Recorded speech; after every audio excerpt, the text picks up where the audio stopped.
জগন্নাথ মন্দিরে দ্বারোদ্ঘাটনে সেজে গুজে সেলিব্রিটিরা। দীঘায় কে কেমন সেজে আসলেন? প্রসেনজিৎ নাকি দেব? কাকে সব থেকে সুন্দর লাগছিল? দেবকে তো চেনাই যাচ্ছে না। মোটামুটি সকলেই এই প্রচন্ড গরমে সাদা পোশাকে। কে কেমন বেশে ধরা দিলেন জগন্নাথ দেবের সামনে, দেখুন এই ভিডিওতে।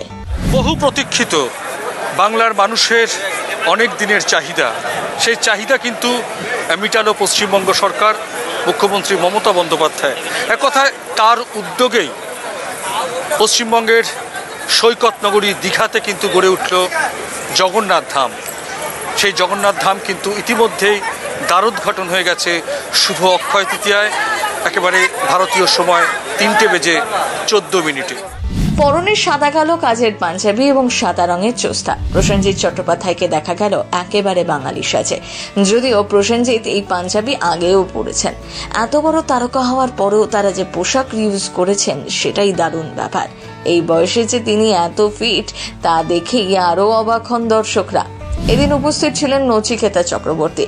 কালো রঙের পোশাক, লাল রঙের স্কার্ফ, চোখে রোদ চশমা, একদম মুখ্যমন্ত্রীর পাশেই বসেছিলেন। মুখ্যমন্ত্রীর আমন্ত্রণে এদিন সাত সকালে পৌঁছে গিয়েছেন ইমন চক্রবর্তী। এদিনে অনুষ্ঠানে গান গাইতে হবে কিনা তা নাকি তার জানাই ছিল না। তবে অনুষ্ঠানে অংশ নিতে পেরে মুখ্যমন্ত্রীকে কৃতজ্ঞতা জানিয়েছেন ইমন। জগন্নাথ মন্দির থেকে ছবি পোস্ট করেছেন গায়িকা ইমন চক্রবর্তী। সাদার ওপর প্রিন্টেড এক সালোয়ার কুর্তা পরেই হাজির হন। গান গাইলেন, সকলকে আনন্দ দিলেন। তিনি জগন্নাথ দেবের ভীষণ ভক্ত, তাই গানের শুরু থেকে শেষ পর্যন্ত জগন্নাথ দেবেরই নাম করলেন। গান গাইলেন অদিতি মুন্সিও। সাদা শাড়িতে তাকে স্নিগ্ধ লাগছিল। উপস্থিত ছিলেন টলি তারকা বিভান। এছাড়াও সঙ্গীত শিল্পী জিৎ গাঙ্গুলিকেও দেখা গেল সাদা পোশাকে। গত 6 দিন ধরে যজ্ঞ চলছে মন্দিরে। প্রাঙ্গণে প্রতিটি কোণা ফুলের মালায় সাজানো। মুখ্যমন্ত্রী নিজে দাঁড়িয়ে থেকে ভোগ রান্নার তদারকি করেছেন। দীঘার মন্দির দেখে চোখ জুড়িয়েছে সুরকার জিতেরও। উদ্বোধনের মুহূর্ত কিন্তু একেবারে স্মরণীয় হয়ে থাকলো আজকের এই জগন্নাথ ধামের দ্বারোদ্ঘাটনের মুহূর্তের মধ্য দিয়ে। অনুষ্ঠানের শুরুতেই কিন্তু বাংলার প্রখ্যাত সঙ্গীত শিল্পীরা কিন্তু আজকের এই উদ্বোধনী মুহূর্তকে রাঙিয়ে দিয়েছেন সুরের মূর্ছনায়। বিভিন্ন ধর্মীয় সঙ্গীত, এমনকি রবীন্দ্রসঙ্গীতও পরিবেশিত হয়েছে। হলুদ পাঞ্জাবিতে দেব একদম অন্য লুকে বেশ নজর কাড়া। দীঘায় জগন্নাথ দেবের মন্দির উদ্বোধনের জমজমাট অনুষ্ঠানে যোগ দিতে পৌঁছে গিয়েছেন তারকারা। কেউ মঙ্গলে, কেউ আবার বুধের ভোরে পৌঁছেছেন।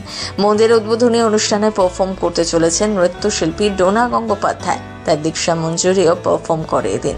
দার্জিলিং থেকে বুধবার ভোরেই সোজা দীঘা পৌঁছন ইমন চক্রবর্তী। উদ্বোধনী অনুষ্ঠানের জমজমাট পারফরমেন্সের আগে ভীষণই উত্তেজিত ছিলেন ডোনা গঙ্গোপাধ্যায়।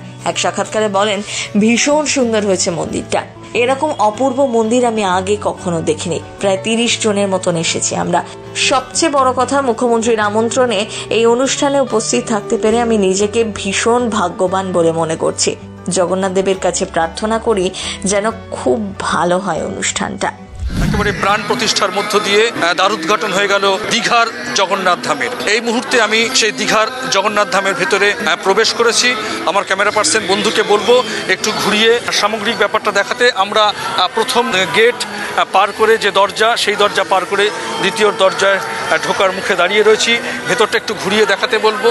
কিছুক্ষণ আগেই 3:14 মাননীয় মুখ্যমন্ত্রী মমতা বন্দ্যোপাধ্যায় এর শুভ সূচনা করেছেন দ্বারোদ্ঘাটনের মধ্য দিয়ে। তার আগে একটি মনোজ্ঞ সাংস্কৃতিক অনুষ্ঠান হয়েছে, যেখানে সঙ্গীত পরিবেশন করেছেন ইন্দ্রনীল সেন, শ্রীদাদা বন্দ্যোপাধ্যায়, ইমন চক্রবর্তী, রূপঙ্কর বাগচি, অদিতি মুন্সি, এরকম বহু প্রথিতযশা সঙ্গীত শিল্পীরা সঙ্গীত পরিবেশন করেছেন। বিশিষ্ট নৃত্যশিল্পী ডোনা গঙ্গোপাধ্যায়ের পরিচালনায় নৃত্যানুষ্ঠান পরিবেশনের মধ্য দিয়ে এবং আজ সকাল থেকেই সকাল 11:30টার পর থেকে কিন্তু পূজা অর্চনার মধ্য দিয়ে এবং প্রাণ প্রতিষ্ঠা প্রতিষ্ঠার পরেই কিন্তু একটি সাংস্কৃতিক অনুষ্ঠান ছিল। সেখানে অনুষ্ঠান শেষে মাননীয় মুখ্যমন্ত্রী মমতা বন্দ্যোপাধ্যায় এই যে জগন্নাথ ধাম, জগন্নাথ দেবের মূর্তি দেশের মামাটি মানুষের জন্য তিনি উৎসর্গ করেছেন এবং এই মন্দির শেষ পর্যন্ত তুলে দেওয়া হবে আজকে ইসকন প্রতিষ্ঠানের হাতে।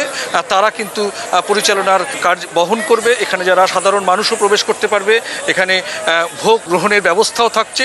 সার্বিকভাবে কিন্তু জগন্নাথ ধাম অর্থাৎ দীঘার জগন্নাথ ধাম শ্রী চৈতন্য মহাপ্রভু এখানে এসেছেন, সেই স্মৃতিকে বহন করেই রাজ্য সরকার অর্থাৎ পশ্চিমবঙ্গ সরকারের সহায়তায় প্রায় বছর 4-5 চেষ্টায় 18 সালে ঘোষণা হলেও 2019 থেকে কিন্তু সেই কাজ শুরু হয় এবং 2025-এর 30 এপ্রিল গিয়ে সেই মন্দিরের দ্বারোদ্ঘাটন হয়।